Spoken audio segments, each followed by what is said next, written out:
2022 bisio mani morok manotui CITU rok paradise somnio protest khlaimani police rokni khupumung eba permission nawoi CITU rok protest khlaimani kiaba afro agortolawo section 144 mamla rijak tongmani o 144 mamla no mania angai CITU rok protest khlaimani aboni bagai police CITU ni Netarok ni mungoi mamla khlaimani borokni bisingo tongo CITU ni montri te leader manik de former MP Shankar Prasad Dotto পবিত্র কর্ণকারে তে খরকচার আদমর বরকনি বিসিংহ পবিত্র করতে former MP Shankar প্রসাদ দত্তন কারে তে খরকসিনে আদমর coat বেলনা Hamani মন্ত্রী মানেক দে ফাতার হাসেও থাংজাকনি বাগে তিনি বেলনা মানি কোট কক্তমা থুনাইরকনি বিসকাঙ্গ কোট বাঁচাওই ফর্মার এমপি শঙ্কর প্রসাদ দত্ত পবিত্র কর মানিক দে তে বরকনি লয়ার ভাস্কর দেববর্মা মামলানো তৈ কিসা ককসাকা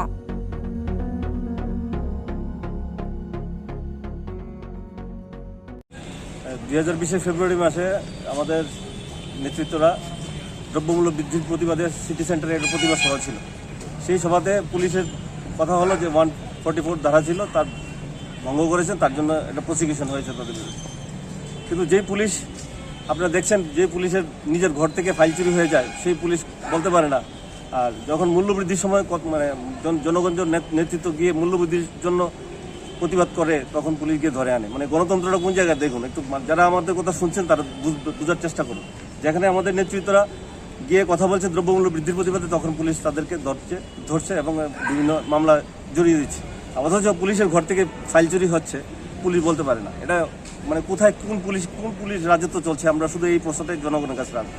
আর এই যে মামলাটা আমরা ইতিহাস আপনি যদি ইতিহাস দেখেন, সবসময় ব্রিটিশ আমল থেকে বিগত সময়ে আমরা যখন বামপন্থীরা সত্য কথা বলে এবং এই সত্য কথা বলার পরেই যারা শাসক তারা খেপে যায় এবং বিভিন্ন মামলায় তাদেরকে জড়িয়ে দেয়।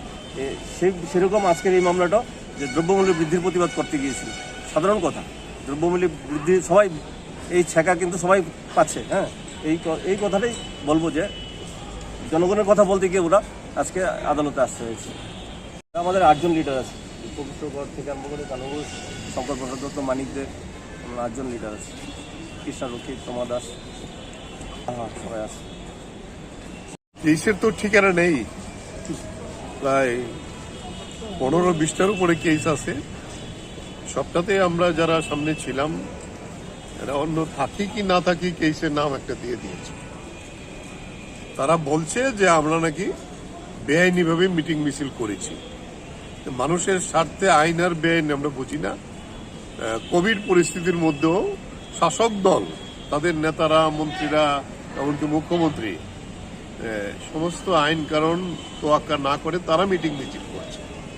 আর আমরা যখন জনগণের স্বার্থে এই মিটিং মিছিলগুলো করছি, তখন আমাদের বিরুদ্ধে এই সমস্ত একটার পর একটা কেস দিয়ে, আর অন্য কিছু না, কিছু করতে পারবে কি আইন ঠিক করবে, কিন্তু হয়রানি করাটাই মূল কথাটা আর কি।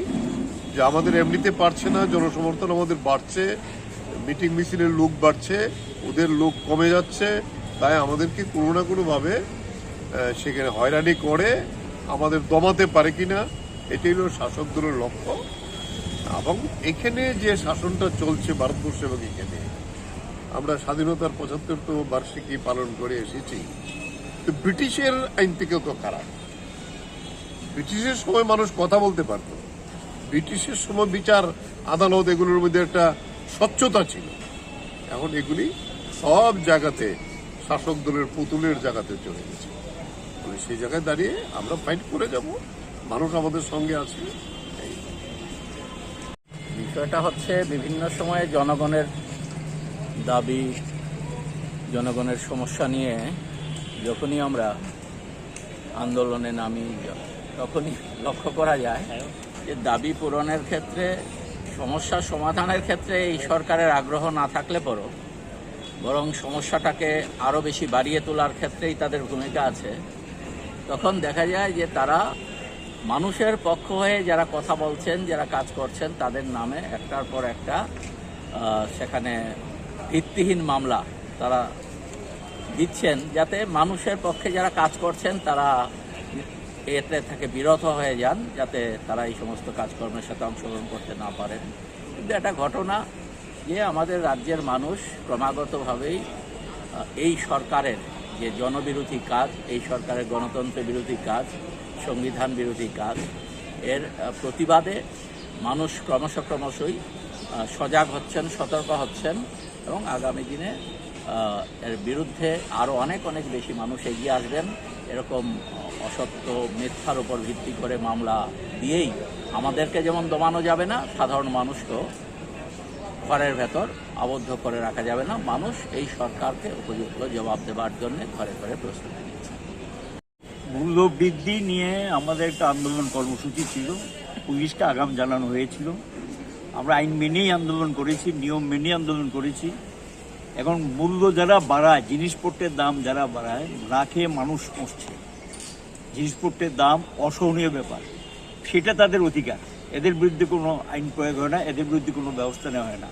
আর যারা ক্ষতিগ্রস্ত, যারা প্রতিবাদ করে, তাদেরকে বিরুদ্ধে আইন প্রয়োগ করা হয়। এটা স্বৈরাচারী একটা রাজ কায়েম হয়েছে ত্রিপুরাতে। ভারতবর্ষ চলছে স্বৈরাচারী রাজ, এবং স্বৈরাচারী সরকারের কাছে আর তো গণতান্ত্রিক অধিকার বলতে কিচ্ছু নেই, এখানে নস্যাৎ করে দিয়েছে। অর্থাৎ তারা যা খুশি তা করবে সরকার, প্রতিবাদ করা যাবে না, কথা বলা যাবে না, এবং প্রতিবাদ করলেই তাদের বিরুদ্ধে মামলা ঠুকিয়ে দেওয়া হবে, অত্যাচার নামিয়ে আনা হবে। এই হলো গিয়ে তাদের গণতন্ত্রের নমুনা। তা এখন গণতান্ত্রিক অধিকার যেখানে বিপন্ন, মানুষের গণতন্ত্র যেখানে বিপন্ন, এদের কাছে আর কিছু আশা করে তো লাভ নেই।